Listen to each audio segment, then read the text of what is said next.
Time travel. ये एक ऐसा शब्द है जिसे सुनते ही हमारे दिमाग में सबसे पहली चीज़ आती है, क्या टाइम ट्रैवल सच में हो सकता है?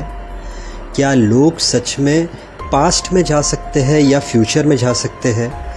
और समय समय पर बहुत सारे लोगों ने ये दावा किया है कि वो पास्ट में जाके आए हैं, फ्यूचर में जाके आए हैं, और वही लोगों ने अपने साथ जो चीज़ें हुई है उसे शेयर किया है इंटरनेट द्वारा। और टाइम ट्रैवल को लेकर ये भी देखा गया है कि बहुत बार डिबेट हुई है, जहां बहुत लोगों ने माना है कि टाइम ट्रैवल होता है, टाइम मशीन होती है, और बहुत लोगों ने इनकार किया है कि टाइम ट्रैवल जैसी कोई चीज़ नहीं है। लेकिन आज जो मैं आपको कहानी बताऊंगा टाइम ट्रैवलर की, दो कहानी बताऊंगा, सच्ची कहानी है, इंटरनेट पर है, आप जाकर चेक कर सकते हो। जब आप ये कहानी सुनोगे तो आप बोलोगे ऐसा हुआ है, आप शॉक रह जाओगे। बहुत इंटरेस्टिंग कहानी है। आज का वीडियो होने वाला है बहुत मस्त। हम कहानी चालू करें उसके पहले एक छोटी सी प्रेयर और कहानी चालू करते हैं।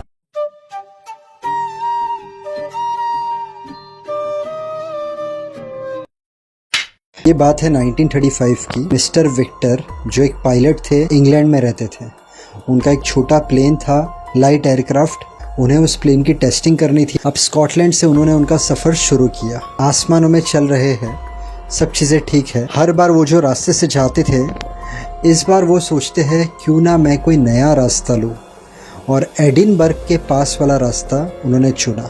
अब होता क्या है, वो रास्ते से वो जाते हैं तो नीचे एक एयरफील्ड वो देखते हैं जो काफ़ी पुराना है, टूटा फूटा है। वो रनवे को आप समझ लो जैसे जंगल जैसा बन गया है। वो एयरफील्ड क्रॉस करते हैं, उनकी डेस्टिनी पे पहुंचते हैं। उन्हें थोड़ा काम था तो 8 दिन वहाँ पर रुकते हैं, काम ख़त्म करते हैं और रिटर्न आने के लिए निकलते हैं। अब जब वो रिटर्न आ रहे थे तो उन्होंने वही रास्ता लिया था जो जाते वक्त लिया था, और वही एयरफील्ड फिर से आया। अब जब वो एयरफील्ड फिर से आया, इनकी नज़र गई वो एयरफील्ड पर। वो एयरफील्ड पर कुछ अलग था। उसी वक्त तूफ़ान आ जाता है।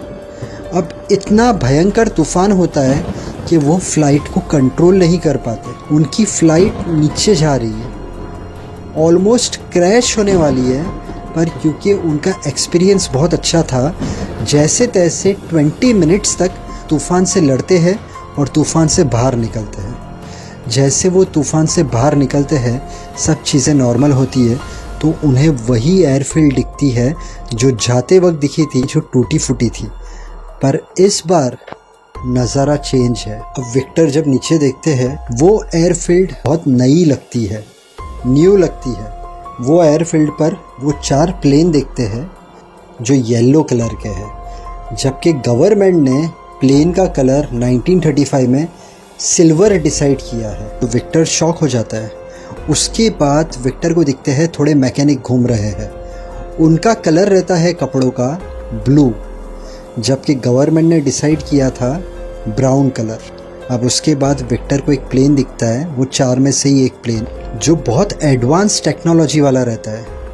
तो विक्टर सोच में पड़ जाता है कि ये सब कब हुआ है, ऐसी चीज़ तो है ही नहीं। प्लेन तो सिल्वर कलर के है, यूनिफॉर्म जो है मैकेनिक के वो तो ब्राउन है, और इतना एडवांस टेक्नोलॉजी वाला प्लेन तो मैंने अब तक देखा नहीं है।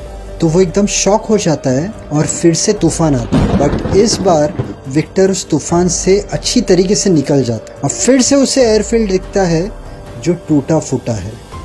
वो लैंड करता है, उसके फ्रेंड लोग के साथ बात करता है कि मेरे साथ ऐसा ऐसा हुआ। कोई उसकी बात पर यकीन नहीं करता है, सब उसका मजाक उड़ाते हैं।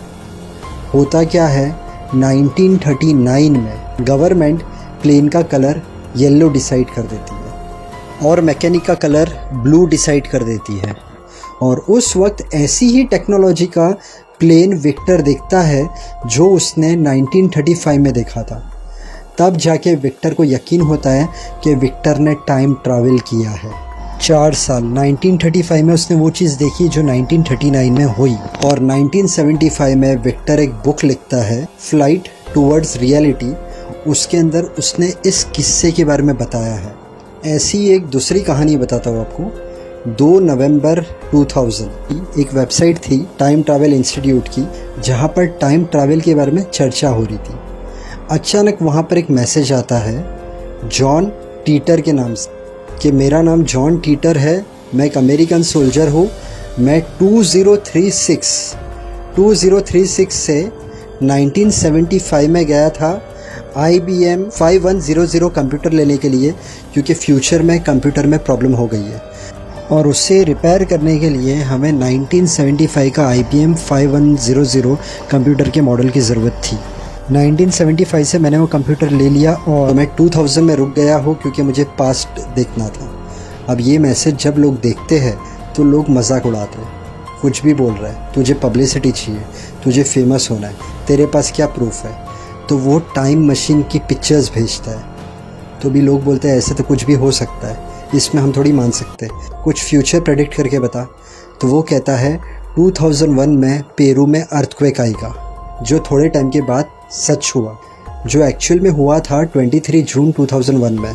उसके बाद वो और एक चीज़ बोलता है, आपकी स्पेस शटल जो है उसका हीटिंग प्रॉब्लम सॉल्व करो। ये भी हमने देखा था 21 फरवरी 2003 में स्पेस शटल डिज़ास्टर हुआ था। इसके साथ उसने और भी भविष्यवाणी की थी जो सच नहीं हुई। 2015 में वर्ल्ड वार होगा और बहुत सारे लोग मारे जाएंगे, ये नहीं हुआ। उसके बाद और एक भविष्यवाणी उसने की थी, 2004 में सिविल वॉर होगा और ओलंपिक कैंसिल कर दिया जाएगा। उसके बाद 2040 में शायद वो फिर से चालू हो सकता है, तो वो भी कुछ नहीं हुआ। अब इसके ऊपर भी लोगों ने क्या कहा, थोड़े लोगों ने ऐसी बात कही कि अर्थक्वेक को कोई नहीं रोक सकता था, तो वो चीज़ हुई। वर्ल्ड वार रुक सकता था, तो वो नहीं हुआ क्योंकि वो लोग कर सकते थे। हीटिंग की प्रॉब्लम थी, वो नहीं हुई होगी सॉल्व।